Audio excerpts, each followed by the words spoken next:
la convergence d'une suite. Dans cette vidéo, je vais vous présenter comment on fait pour savoir si une suite converge ou diverge. Tout d'abord, on va y aller avec la définition de convergence d'une suite. On dit qu'une suite, dont le terme général est A indice n, converge vers un certain nombre qu'on va nommer ici L, si et seulement si la limite à l'infini du terme général tend vers ce nombre L. Autrement, on va dire que la suite diverge. Voyons l'application de ceci à l'aide de quelques exemples. Le premier, on a la suite 5, 7 demi, 9 tiers, 11 quarts, etc. Est-ce que cette suite converge? On peut y mettre une certaine hypothèse à l'aide du graphique de la suite. On voit ici que les points qui représentent la suite vont diminuer en hauteur. Donc, on voit qu'il y a une certaine tendance à aller vers un nombre. On sait que les termes sont tous positifs, donc on va rester au-dessus de 0. Est-ce que les termes de la suite vont converger à 0, à 2, à 2,5? On ne le sait pas trop.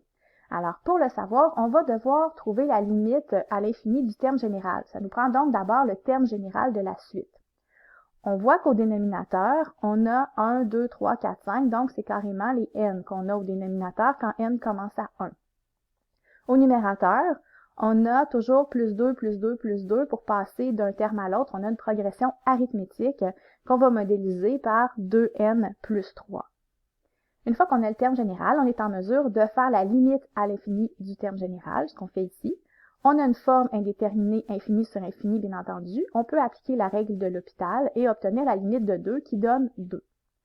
Comme ici, on arrive à un nombre réel, on peut dire que la suite converge vers le nombre 2. Alors, si on regarde le graphique, on peut constater que nos points vont avoir tendance à s'en aller de plus en plus près de 2 et que si on prend une valeur de n qui tend vers l'infini, eh bien, f de n, si on veut, la hauteur des points, va tendre vers 2. Voilà. Passons à un prochain exemple. Cette fois-ci, on étudie la suite des 3 à la n sur n. On va commencer par calculer notre limite à l'infini, c'est toujours ce qu'il faut faire. Alors, on a une forme infini sur infini encore, on fait la règle de L'Hopital, on a 3 à la n, ln de 3, ça tend vers l'infini. Comme l'infini, ce n'est pas un nombre réel, alors on va dire que la suite diverge. Si on fait la représentation graphique de la suite des 3 à la n sur n, on voit que justement, les points ont tendance à s'en aller vers l'infini, comme nous l'indique la limite. Il y aura donc divergence de la suite. Dernier exemple. On s'intéresse à la suite n, sinus de pi sur n. On fait la limite. On voit qu'on a une forme infinie fois 0. Alors, on va faire une transformation algébrique pour avoir une forme 0 sur 0, c'est-à-dire qu'on a divisé par l'inverse de n. Et là, ça nous permet d'appliquer la règle de L'Hopital pour obtenir ceci. Et là, on va pouvoir simplifier les moins 1 sur n2 au numérateur et au dénominateur pour obtenir la limite à l'infini de pi cos de pi sur n. Comme n tend vers l'infini, on a cos de 0, et donc ça donne 1, fois pi, ça donne pi. Et pi, comme on le sait, c'est bien sûr un nombre réel, alors on va pouvoir dire que la suite converge vers pi.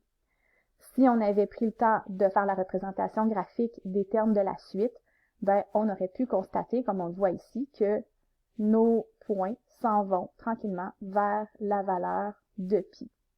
Voilà. Alors, en résumé, si vous voulez savoir si une suite converge, vous devez d'abord évaluer la limite à l'infini de son terme général.